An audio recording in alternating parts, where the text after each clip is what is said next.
Kami dari kelompok D6 akan memperkenalkan anggota kami. Yang pertama, Perkenalkan, saya Nyoman Arenata dengan NIM akhir 110. Saya Eunika Belara dengan NIM akhir 120. Dan perkenalkan, saya Made Sandi Widira Harja dengan NIM akhir 124. Saya Iza Muflika Utami dengan NIM akhir 128. perkenalkan nama saya Nilu Putri Tarisayani dengan NIM akhir 138. Sekian perkenalan dari kelompok D6.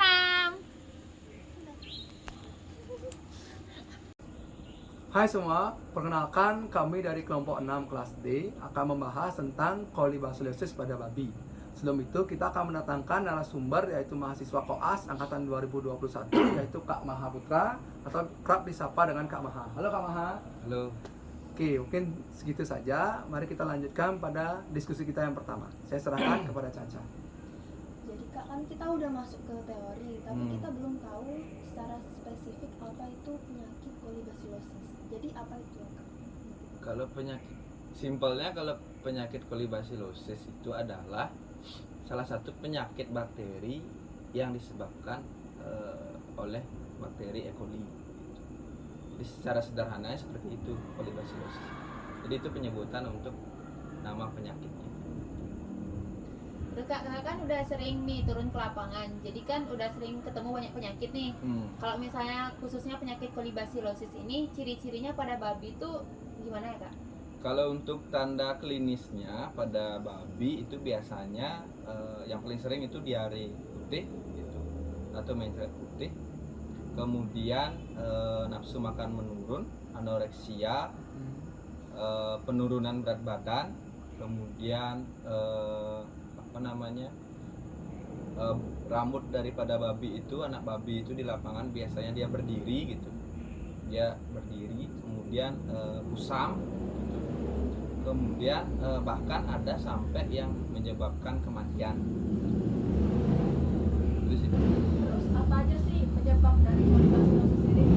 Kalau penyebab atau faktor predisposisinya itu biasanya dari biosecurity di suatu peternakan gitu, entah itu hygiene dan sanitasinya, kemudian kondisi kandang yang anak babinya itu berdesakan itu bisa meningkatkan kejadian kolibasilosis. Kemudian dari segi kelembaban kandang juga meningkatkan kejadian tersebut.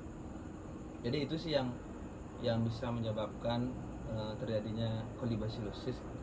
Ada gak sih faktor virulensi yang menyebabkan penyakit ini menjadi semakin lebih ganas? Kalau faktor virulensinya itu dia bisa menjadi lebih ganas itu tergantung dari anak babinya sendiri gitu, imunitasnya gitu. Kalau memang imunitasnya ini dalam kondisi yang tidak fit anak babinya, entah dari manajemen yang buruk atau segala macam, bisa saja itu meningkatkan faktor virulensi dari kolibasilosis, kejadian kolibasilosis yang akan memperparah keadaan hewan tersebut.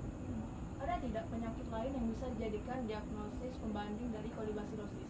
Kalau kolibasilosis itu yang kakak tahu di lapangan untuk diagnosa bandingnya itu biasanya bakteri dari jenis Pasteurella, kemudian ada juga bakteri Shigella yang kakak tahu. Kemudian pada ayam kemarin kakak ketemu kolibasilosis pada ayam, itu diagnosa bandingnya itu Fall cholera, itu penyebabnya Pasteurella motorcida. Jadi untuk lebih spesifiknya diagnosa bandingnya itu susah karena memang tanda klinis yang muncul itu tanda klinis yang umum kemarin kakak temui di lapangan. Nah, untuk cara mendiagnosa penyakit kolibasilosis sendiri gimana ya Kak?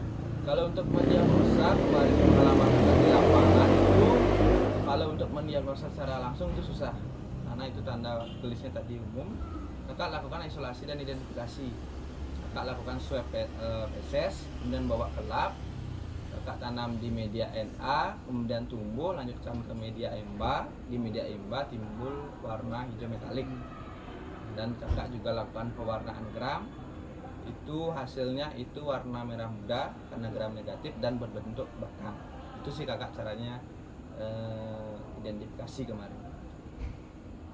Oke Kak, tadi kan teman-teman sudah nanya terkait kolibasilosis itu apa, cara diagnosanya apa. Mungkin saya kayak bertanya ke pengalaman kakak nih, mungkin kakak bisa sharing ke kita semua, Ya, ke teman-teman yang nonton, bagaimana sih kolibasilosis itu menyerang hewan, bagaimana maksudnya pernah ketemu dengan hewan yang terjangkit dengan kolibasilosis tidak? Mungkin secara kronis atau mungkin secara gejala awal gitu kak, dan juga bagaimana cara menanggulanginya, mungkin ada obat antibiotika apa yang dipakai, mungkin gitu kak, dari pengalaman kakak. Kalau untuk pengalaman sendiri kemarin itu di lapangan, kakak menemukan dua kasus kolibasilosis pada babi yang dia tidak kronis dan yang kronis. Jadi untuk yang kronis kemarin itu sampai dia tuh sangat mengalami penurunan berat badan yang drastis. Jadi sampai terlihat tulang rusuknya, kemudian rambutnya itu juga berdiri dan kusam gitu. Kemudian pada saat hari itu kakak lakukan isolasi dan identifikasi, besoknya mau melakukan pengobatan, ternyata anak babinya itu sudah mati. Itu karena memang itu sudah sudah berlangsung selama 14 hari. Anak babi itu dicurigai terjangkit kolibasilosis. Kemudian untuk obat biasanya di lapangan, kemarin kakak mengikuti salah satu dokter hewan itu diberikan antibiotika penstrep, penicillin streptomycin, dan juga diberikan terapi sportif berupa pemberian vitamin pada hewan.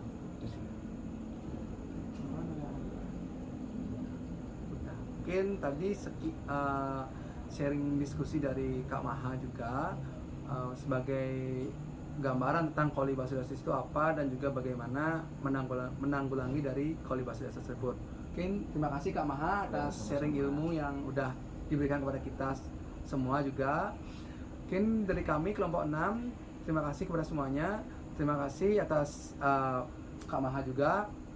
Untuk itu kami dari kelompok 6 pamit undur diri. Dadah.